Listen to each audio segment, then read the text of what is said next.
Então, ele está dando o exemplo, ele já falou desse cara, lembra o cara que tem um amigo e meio que usa esse amigo como pai, e aí aparece uma moça, e ele começa a paquerar a moça e tal, e aí ele deslancha numa psicose.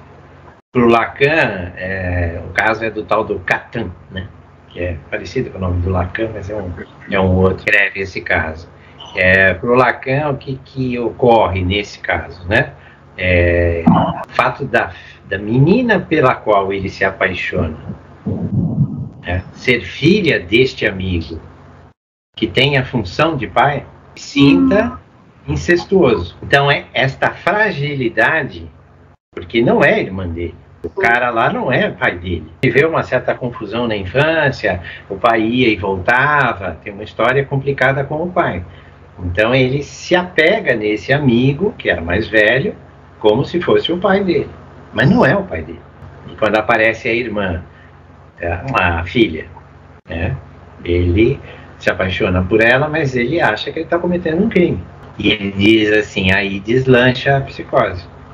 Quer dizer, ela já estava ali, já havia uma fragilidade. Há alguma coisa na psicose, né, que já vai determinar, de alguma maneira, esta fragilidade que pode ou não deslanchar. Não tem relação com a neurose.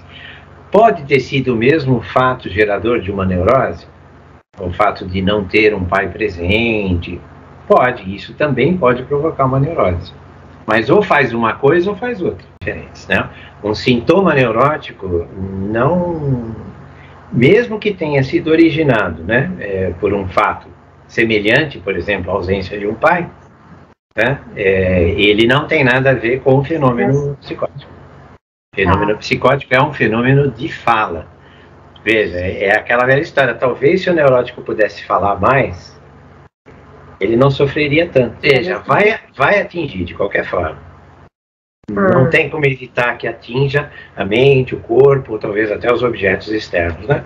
Obsessivo, histérico ou fóbico. Vai atingir, mas não vai atingir com uma intensidade tão grande. Porque, de qualquer maneira, mesmo falando de outras coisas, já está mexendo em alguma coisa. Né? Ele fala aqui, inclusive, ele fala assim, né? Tem uma pergunta aí que não está sendo respondida. E ele fala, né? E para o neurótico, as questões estão colocadas. É aquele que duvida, lembram disso? Portanto, tem questões a serem respondidas. O psicótico não duvida, ele tem certeza. Será que está faltando para o psicótico uma pergunta, uma questão? Ele não esclarece aqui muito bem isso, tá? Ele passa para frente.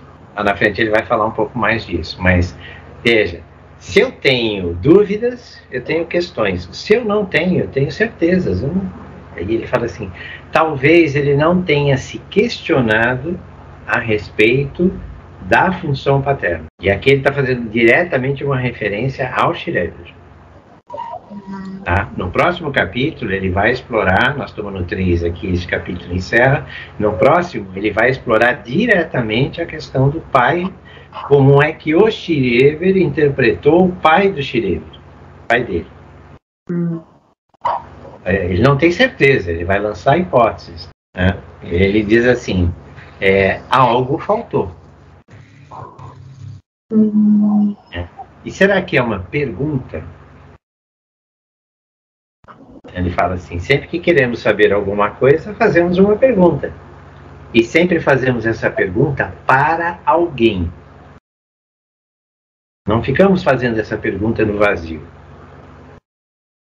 Então ele fala, o Schreber, ou ele não fez essa pergunta, tá? Ou ele ficou fazendo, de certa forma, a pergunta no tempo errado, no lugar errado. Como é que o significante é construído? Nós não percebemos isso, mas nós estamos o tempo todo perguntando para o mundo, para as pessoas, para as coisas, aquilo que a gente quer saber. Hoje, menos do que fazíamos no passado, porque tem muita informação pronta sendo jogada na cara da gente. Né? Esses vídeos da internet, especialmente TikTok, esses vídeos rápidos, né, de Instagram, eles estão estragando esse processo.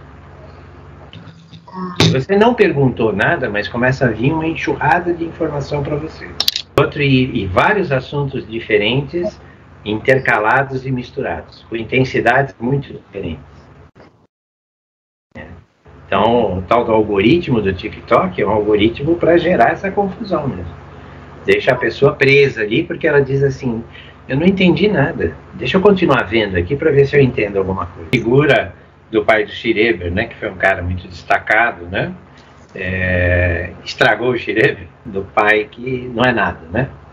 Então ele fala assim, tanto aquele que se destaca demais, né, que é o grande homem, né, e aquele que não é nada, e não consegue fazer nada, não aparece para nada, não é, né? E ele fala assim, esses dois extremos parece que são figuras que vão mexer na função paterna. O Freud fala pra gente que o inconsciente não trabalha com o seu contrário.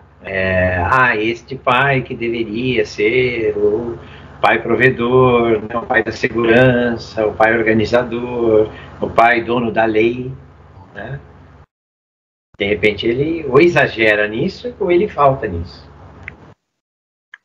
Algo acaba, né? Aí ele fala do tamborete. Você sabe o que é um tamborete? Ele fala, a maioria deles tem 4 pés. Ele tem 3 pés, mas alguns têm 3 pés. Ele fala, mas com 2 não vai. Não né? Existe um número mínimo de apoios que garantem o equilíbrio. É mais ou menos isso que acontece com a gente. Nós temos poucas bases de apoio. Ao que ele está se referindo? A função materna e a função paterna. Ele está dizendo assim, esses são 2 apoios que, assim, se faltar um desses 2, a coisa complica. E não a função materna. Porque ele diz assim, a mãe, de certa forma, está sempre garantida. Porque a criança nasceu da mãe. Sim. E se a mãe não cuidou da criança, alguém fez esse trabalho e assumiu esse lugar da mãe. Sim. Então, a mãe, de alguma forma, ela tem que estar presente como função, porque senão o bebê não sobrevive. No caso do pai, ele diz assim, a coisa complica, porque ele não é tão necessário assim. Tá certo? E ele é necessário nesta organização, mas ele pode não estar presente. Né? Pode haver um pai que falta, ou até mesmo um pai que exagera. Fazer interdição sobre o desejo da criança sobre a mãe. Esta é uma das principais funções paternas. É quebrar esse vínculo que existe de exclusividade entre a criança e a mãe. Por isso é que ele chama função paterna. Ele fala, alguém tem que fazer esse papel. De dizer assim, esta mulher não é sua. A primeira castração é exatamente essa. É a função paterna exercendo sobre a criança uma separação dela em relação à mãe. Já está meio que confirmando alguma coisa que ele disse, né? Mas ele introduz aí a questão da rivalidade, que depois ele vai desenvolver bastante, né? Ele diz assim, a função paterna, se ela é exagerada, ela gera uma rivalidade exagerada, uma agressividade. Né? Isto pode impedir que esta função seja bem realizada, né? Ou se ela não está presente da mesma forma, né? Então ele diz assim, pode exagerar de um lado, exagerar de outro. Né? E como é que ele aparece? Ele aparece numa confusão desta posição masculina. Falta uma referência para que a pessoa saiba que ela é ou que ela não é homem. Por isso que ele fala de uma homossexualidade inconsciente. Provisoriamente, ele usa o imaginário, outra coisa que ele introduz aí nesse finalzinho interessante, ele diz assim, existe uma imagem de homem, de pai. Sim. Então o camarada usa essa imagem porque ele vê tanto outros pais, por exemplo. Ele vê outros homens. Mas ele não simboliza corretamente. E o significante é a base do simbólico e não do imaginário.